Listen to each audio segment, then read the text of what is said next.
kuhakikisha kwamba lengo kubwa la serikali la kuweza kudhibiti taka na kuimarisha usafi wa miji yetu basi linafanikiwa vizuri sana. Kwa hiyo niwapongeze kwa hilo, na nina imani kwamba fursa zile ambazo wenzetu wamezizungumza mbele yetu basi tutakwenda kuzifanyia kazi, ili mradi tuwe mstari wa mbele katika kufanya kazi, kufanya wajibu wetu wa kutekeleza malengo ya NGOs ambayo ndiyo tumeweza kuisajili.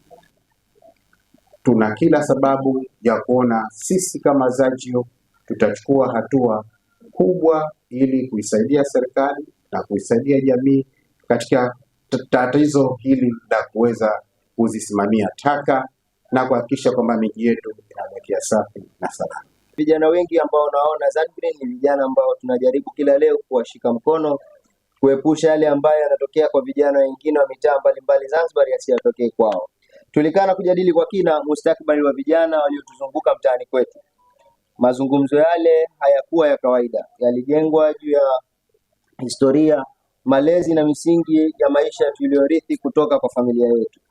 Mheshimiwa mgeni rasmi, tuliuliza maswali magumu lakini yalikuwa ni lazima. Kwa nini vijana wengi wanajikuta katika vitendo vya uhalifu, uzururaji na tabia hatarishi na kujiingiza katika makundi ya udhalilishaji haswa katika kipindi kama hichi?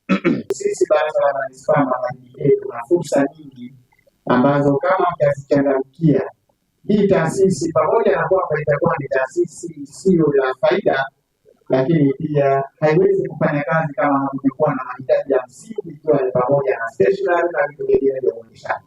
Lengo ni kuhakikisha mazingira yanakuwa sawa, na sisi swala la mazingira kama manispaa ni sehemu yetu kubwa moja sana, kuhakikisha mazingira ya wananchi yanakuwa salama na safi.